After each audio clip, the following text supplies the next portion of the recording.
Pagkain, Bawasan lang pagkain. babawasan lang. Sabi mo bawal, wag. Kayo naman, hindi makapagsalita. Pipe. No, pagka pinapahilat ang likod, nawawala boses. Sabi, malupit.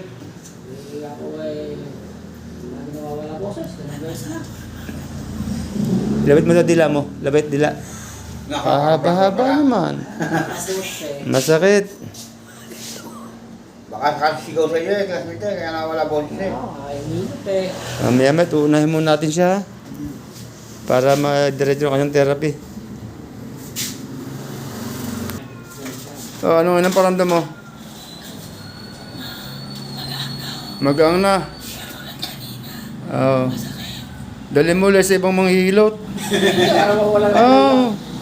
Kasi ang nangyari kasi dito sa akin, pagka hindi na kaya ba, dito ang tambakan, dito ang susutan. Na matindi sira. Oo nga.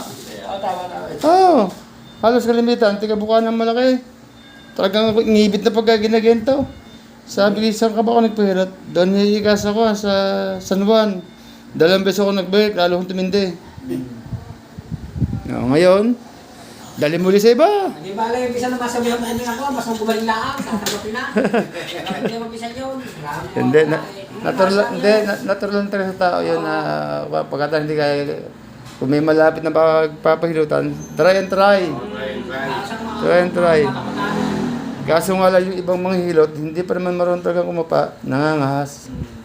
Mapangahas. Natatakot siya. Ano pa sa tulad ko natatakot? Okay. Ngayon na. Okay na. Okay na. Babalik ako. Hercules. Lumalakas na volume. Ganito, kita nyo, hindi mo halos makausap.